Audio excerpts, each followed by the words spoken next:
at 3:47 hours, near Rocherath-Krinkelt, Belgium, December 17, 1944. Private First Class Ezra Vance was buried alive, on purpose, 4 inches of snow above his face, a breathing tube made from a broken rifle barrel wedged between his teeth. Below zero and dropping, somewhere above him, boots crunched, German boots, counting steps, counting distance, counting nothing because they didn't know he was there. His left hand moved to his boot, just for a second. Then it stopped and went still, buried under snow with the rest of him. 40 meters away, a Wehrmacht patrol swept a position that 20 minutes earlier had held 3 American machine gun nests. Now it held nothing. No survivors, no radio contact, no orders, just Vance folded into a hole he'd dug himself, holding a weapon that didn't have a name yet because he'd built it 4 hours ago, out of parts that were never supposed to go together. He had 1 shot, maybe 2, and 8 men standing above him who didn't know he existed. Behind him, 1,200 meters back, the remains of his platoon were scattered, dead or missing. Nobody was coming. Nobody knew where he was. His own command had written him off 6 hours earlier. The frost was creeping through the snow into his coat. His fingers had gone from cold to numb to something worse, a kind of distant burning that scared him more than the Germans did. He counted breaths through the barrel tube. 4, 5, 6. Above him, muffled through the snow, he could hear fragments of German, a name, a laugh, the metallic clink of a rifle sling shifting against a shoulder. He had learned over the last 11 hours to read the rhythm of enemy movement almost like a language of its own. Careless footsteps meant confidence. Careless confidence meant they didn't know what they were standing on top of. Somewhere under all that snow, his heart was doing something his training had never prepared him for: slowing, deliberately, on command, the way his uncle used to slow his hands before a delicate repair. Not yet, he told himself. Not yet. A boot came down 2 inches from his hidden hand. This is the story of what happened in the next 11 minutes, and why, 30 years later, one of those German officers would still be talking about it, in a country that had lost the war, to anyone who would listen. Nobody planned for what Ezra Vance would do next. Not his commanders, not the enemy, not even Vance himself 12 hours earlier when he was just a private nobody bothered to remember the name of. But we're getting ahead of the story. Let's go back. To understand what Vance did in that snowbank, you need to understand what he was up against, and it wasn't just 8 men. It was December 1944. The Battle of the Bulge had just opened, and the German Ardennes offensive was tearing a hole through thinly defended American lines. Hitler's last major gamble in the West threw entire panzer divisions, the 12th SS Panzer among them, into terrain the Allies had assumed was too dense, too cold, too impassable for a serious assault. They were wrong, and American units near the twin villages of Rocherath-Krinkelt paid for that mistake first. Vance's platoon, part of the battered 99th Infantry Division, had been holding a forward listening post when the German advance hit. Within 90 minutes they were flanked, encircled and cut to pieces by a combined Wehrmacht and SS force advancing with armor support the Americans hadn't expected this far north. By 1:40 hours, radio contact with the platoon was gone. His own lieutenant, retreating with what remained of the company, made the call that would define the next 6 hours of Vance's life. Vance is gone. Write him up as missing. We don't have the men to go back for one private. Nobody argued. Nobody had time to. A sergeant nearby, one of the few who'd ever bothered to learn Vance's first name, hesitated for half a second, long enough for the lieutenant to notice and add, flatly, without cruelty, without much of anything at all.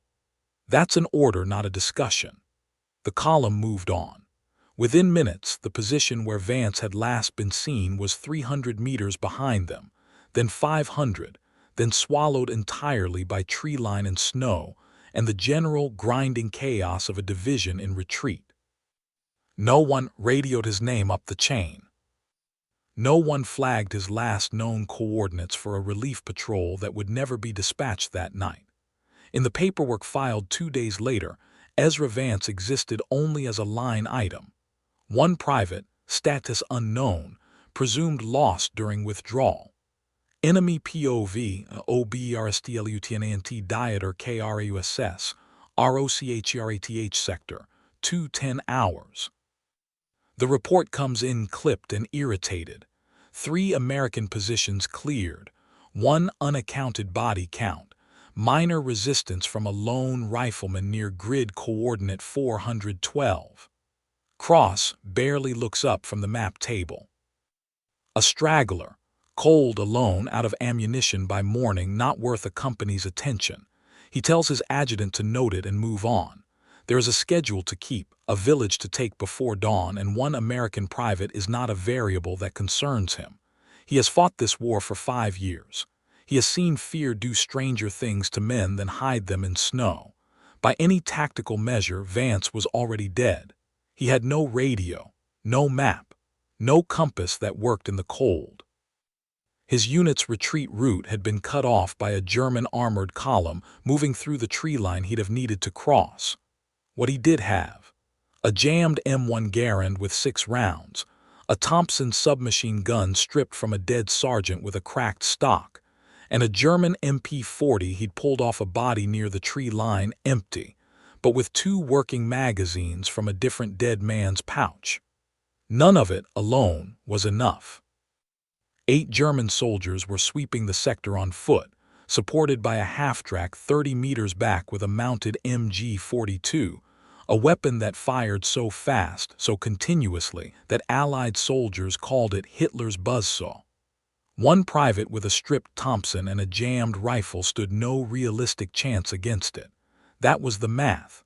That was the whole, brutal, honest math. Consider what the U.S. Army manuals of the time actually recommended for a lone soldier cut off behind enemy lines: fall back toward the nearest friendly position, avoid engagement, preserve ammunition, wait for relief. Every part of that doctrine assumed there would be a friendly position to fall back to. Vance had already confirmed there wasn't one, not within reach, not before the German patrol finished its sweep.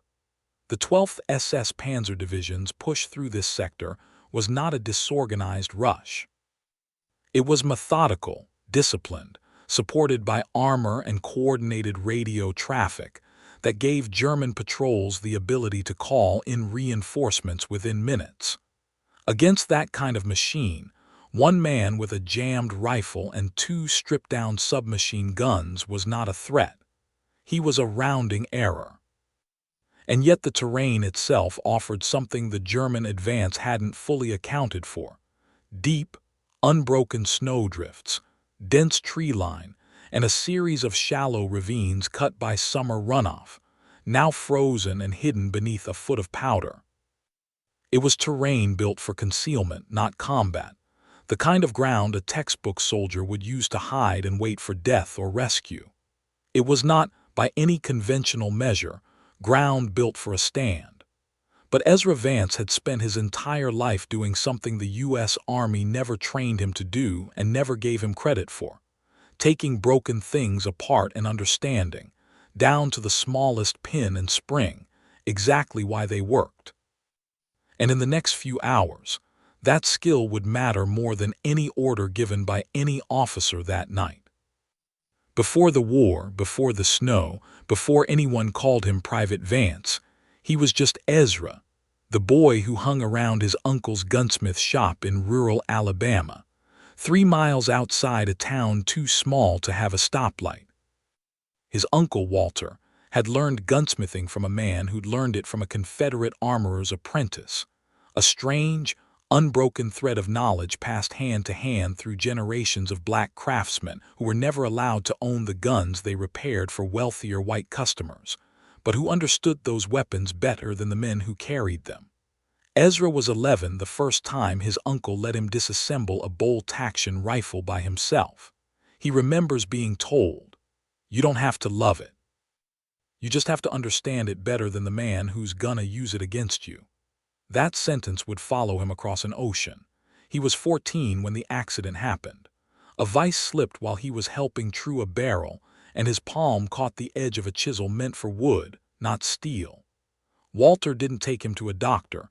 There wasn't one nearby who'd see them quickly, and the bleeding had mostly stopped by the time they got back to the house. His aunt cleaned it with carbolic soap and wrapped it herself.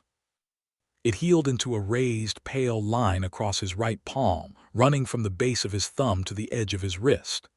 "Every scar's got a lesson in it," Walter told him. "Yours says, slow down when it matters most." He never forgot it, and for the rest of his life, whenever a decision needed to be made fast and right, Ezra Vance would run his thumb across that scar, a private, silent ritual nobody else understood. The racism came early, and it came constant. At basic training in Georgia, white recruits from his own company refused to bunk near him. A drill sergeant once made him disassemble and reassemble a Browning automatic rifle blindfolded in front of the platoon, to see if the boy's as good as he thinks he is. And when Vance did it in under 90 seconds, faster than any man in the unit, the sergeant said nothing, gave no praise, and simply moved on to the next inspection, as if it hadn't happened. He was passed over for an armorer's assignment 3 times, despite outscoring every competing candidate on the weapons proficiency exam. The position went each time to a white soldier with lower scores. No one explained why. No one had to.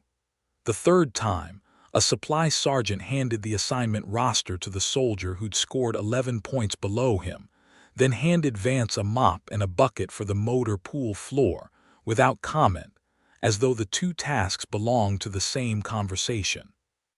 Vance took the bucket. He always took the bucket. What choice was there, in an army that hadn't yet decided whether men like him were fully soldiers or merely useful? He thought often of his younger cousin, Nathaniel, killed in a factory accident back home the year before Ezra shipped out. A boy who'd wanted, more than anything, to work with his hands like Ezra did, and never got the chance. Ezra carried that unfinished promise with him overseas, to be good enough, precise enough, careful enough, that no one's hands would fail when it mattered. It was the closest thing he had to a reason.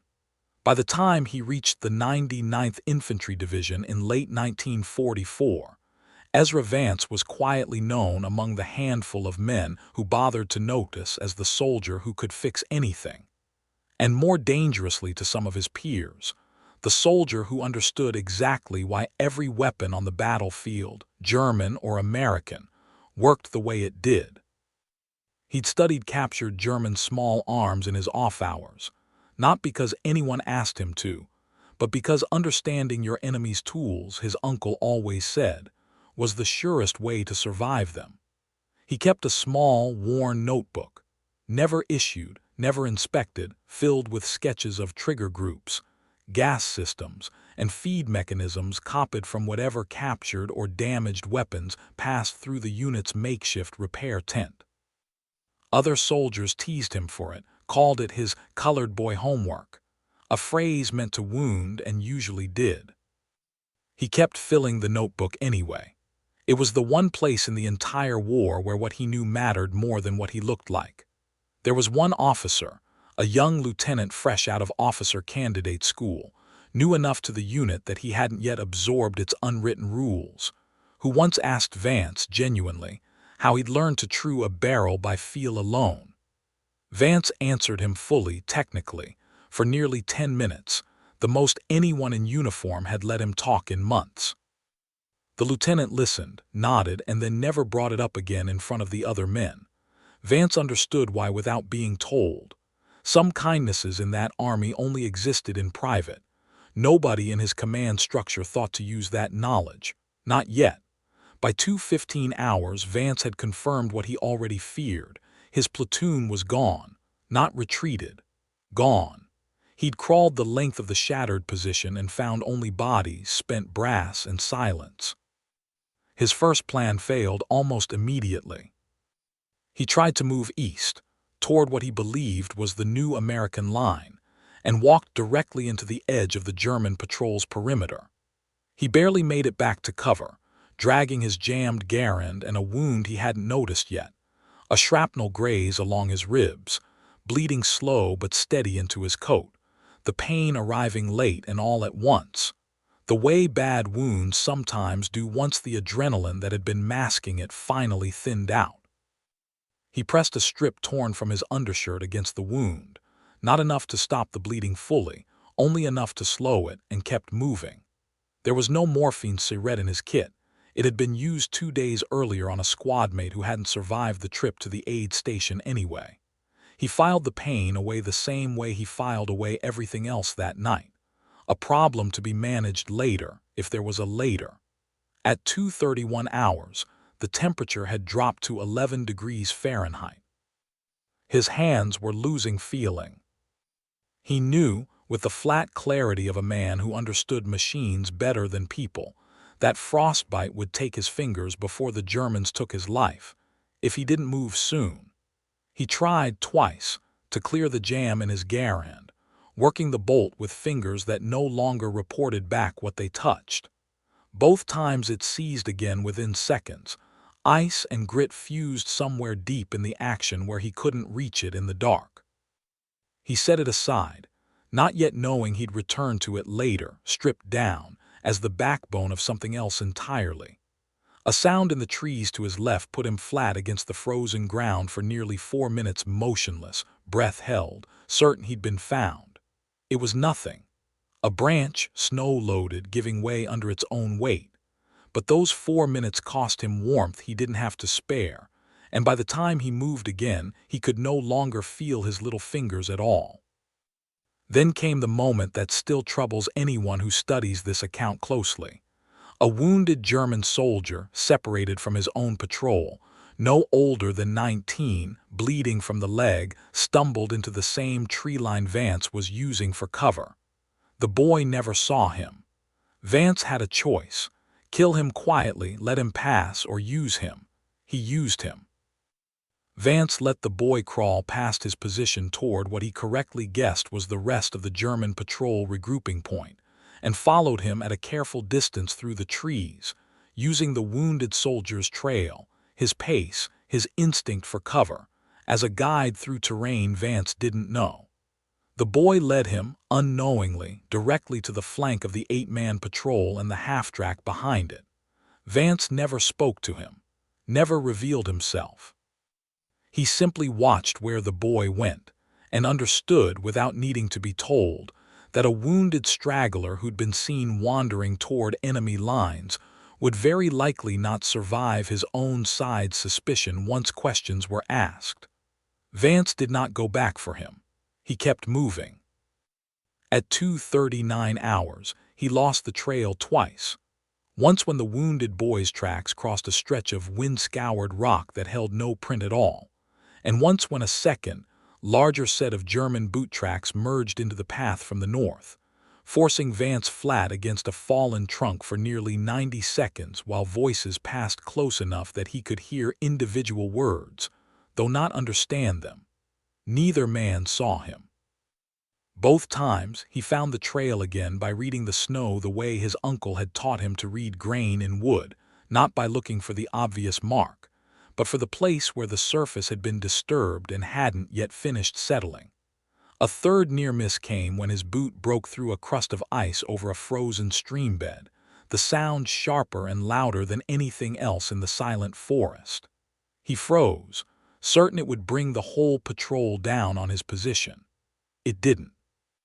But the cold water that soaked through his boot and sock in that instant would, within the hour, begin to numb his left foot in a way that worried him more than the gunfire had.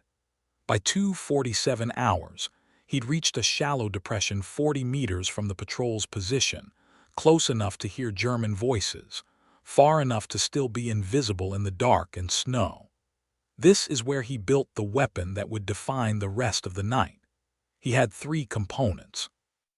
A Thompson submachine gun, stock cracked but action functional, chambered in .45 ACP, devastating at close range, but heavy, and now missing its rear sight. An M1 Garand, semi-auto, powerful, accurate at distance, but jammed at the ejection port from mud and cold and down to 6 rounds. And an MP-40 taken off a dead German near the tree line, lightweight, a folding stock perfect for close, controlled movement, with 2 working 32-round magazines of 9, but a barrel slightly bent from whatever killed its owner. Working with a Swiss Army knife, a broken bayonet, and hands that could barely feel the metal, Vance began stripping down all 3 weapons in the dark.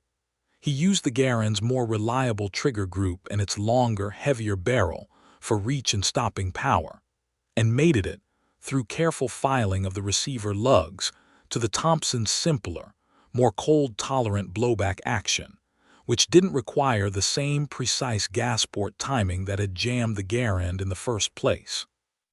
For the magazine, he adapted the MP-40's box feed, reshaping the follower with a whittled sliver of wood to accept the fatter .45 ACP rounds he still had loose in his pouch, sacrificing rate of fire for a weapon that could feed reliably in freezing, wet conditions, where his other guns had already failed him once that night. His scarred palm worked the metal by feel more than sight, thumb running once across the raised line of skin before every critical adjustment. The same motion his uncle had taught him meant slow down, get it right.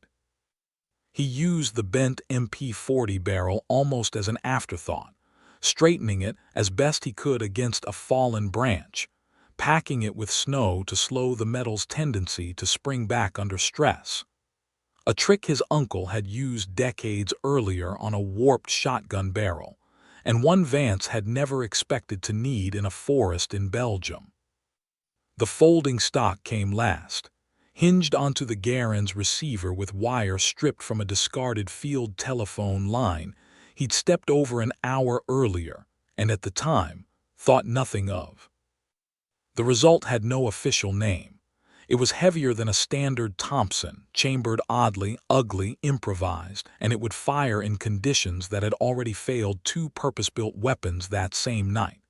He tested it once, muffled against his own coat into the frozen dirt. It cycled. It fired. It worked. He sat with it a moment longer than he needed to, turning it once in his hands, feeling the balance shift toward the heavier Garand barrel. It wasn't elegant. It wasn't anything the Army would have approved, filed, or issued. But it was his, built from nothing but broken parts and 11 hours of cold, and for the first time since the platoon scattered, Ezra Vance felt something close to control return to his chest. Enemy POV, OBRSTLUTNANT Dieter KRAUSS, ROCHERATH Sector, 300 HOURS. The second report unsettles him in a way the first did not. 2 men from the patrol are missing, not killed, not found, simply gone with no trace and no sound reported. Cross studies the map, the tree line, the terrain, and finds no tactical explanation that satisfies him. He orders the patrol to consolidate, tighten formation, sweep together rather than split. To his second-in-command he says only, "Something is out there that isn't behaving like a frightened straggler." It is not fear he feels. Not yet. It is the first flicker of something closer to attention. A twig snapped 40 meters out and every muscle in his body locked. A German soldier, breaking off from the main group to relieve himself at the tree line, stood close enough that Vance could hear him humming something low and tuneless under his breath. Vance didn't move, didn't breathe. The man finished, buttoned his coat, and walked back toward the half-track without ever glancing down into the depression where a wounded American lay pressed flat against frozen earth, weapon across his chest, waiting. Then, almost worse than the near discovery, the cold itself became the enemy again. At 3:30 hours, Vance realized he could no longer make a fist with his right hand. Not from injury, from cold alone. the same hand that had spent a lifetime working steel now refusing, for the first time, to close around it. He forced it open and shut, 20 times, gritting his teeth against pain that felt almost like relief, because pain meant feeling, and feeling meant the hand still worked. At his lowest point, bleeding, frostbitten, alone, 11 hours since he'd last eaten, Vance nearly stopped. Crouched in the depression, the improvised weapon heavy and strange in his numb hands, he felt something close to surrender settle into his chest. His left hand moved without thinking to his boot, to the small folded photograph tucked inside it, of his cousin Nathaniel in a factory uniform, smiling, taken 2 years before the accident that killed him. Vance didn't take it out. He never took it out. He just pressed his boot against the ground, felt the shape of it through the leather, and something in him steadied. 8 men, one of him, a weapon that had never existed before that night. He moved. 3:41 hours. Vance moved to within 20 meters of the German position, using the depression and a fallen log for cover. The 8-man patrol had regrouped near the half-track, 2 men smoking despite standing orders against it, the rest checking weapons and stamping feet against the cold. 3:44 hours. He dug his final position, the burial hide. Flat on his back, in a shallow trench he'd started clearing an hour earlier, snow packed loosely above him, a hollow reed from a shattered rifle barrel wedged between his teeth for air. It was a technique his uncle had described once, almost as a joke, from a story about a trapper who'd survived a blizzard buried under snow for warmth and cover. Vance had never expected to use it as a firing position. 3:47 hours. A boot came down 2 inches from his hidden hand. This is where we came in. What happened in the next 11 minutes has been reconstructed from German after-action notes, captured later in the war, and the account of one surviving witness. It went roughly like this. Vance let 3 men pass directly over his position before he moved, bursting up out of the snow in a single motion, the improvised weapon already at his shoulder.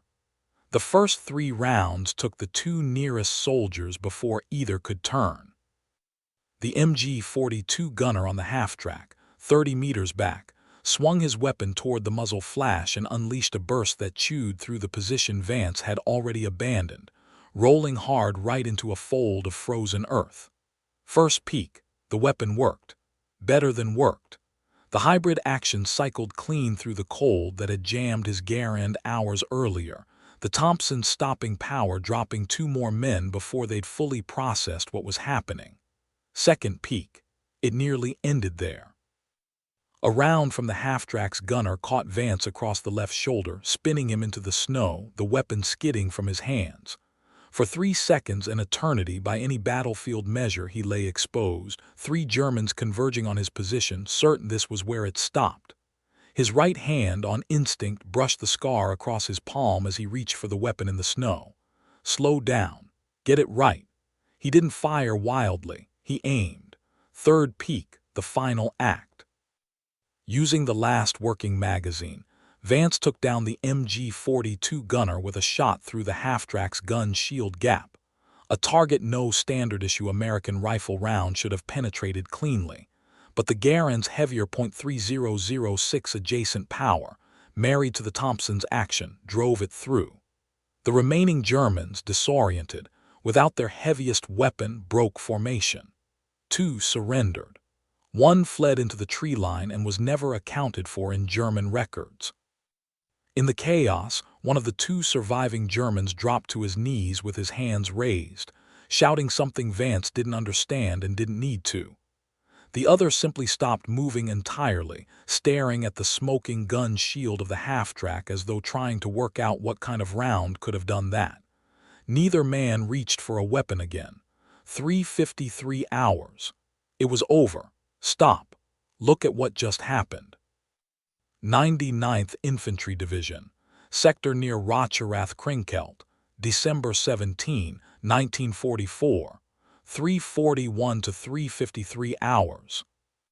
Before, enemy position, 8 soldiers, one mounted MG-42 half-track, holding roughly 40 meters of contested tree line, friendly forces available to Vance. 1 man, 1 improvised hybrid weapon, approximately 40 total rounds across all sources. After, enemy casualties confirmed. 6 killed, 2 captured, ground retaken. Approximately 300 meters of the sector reopened for American withdrawal routes. American lives saved estimated. 40-60 from a nearby aid station column that would otherwise have moved directly into the German patrol's path. Ammunition expended by Vance. 34 rounds across the hybrid weapon and sidearm. Time elapsed. 12 minutes. 1 man. Those numbers. Sit with that. Enemy POV, OBRSTLUTNANT Dieter KRAUSS, ROCHERATH Sector, Dawn, December 17. When the 2 captured soldiers are brought before him, shaking, describing a weapon they cannot identify, not American, not German, something else entirely, Cross says nothing for a long moment. He walks the position himself, examines the half-track, the gun shield punched clean through. This is not the work of panic or luck. This is the work of a craftsman. He does not order pursuit. He stands in the snow a long while, then tells his adjutant the only line anyone remembers him saying about that night, repeated for years afterward in every account he ever gave. We did not fight a soldier back there. We fought an idea that refused to stay buried. The silence after wasn't relief. It was heavier than that. When the American aid column reached the position an hour later and found Vance, bleeding, frostbitten, still holding a weapon none of them recognized, nobody spoke for a long moment. They simply looked at what was left of the position, and then at him, and understood they were looking at something that hadn't happened by the book. Ezra Vance was found alive, treated for hypothermia, a shrapnel wound and a shattered collarbone, and returned to limited duty 6 weeks later. The position he cleared reopened a critical withdrawal corridor during one of the most chaotic nights of the entire Battle of the Bulge. A battle that, historians widely agree, hinged on dozens of small, unrecorded actions exactly like his. He was recommended for a Silver Star by the lieutenant who had, 6 hours earlier, written him off as missing.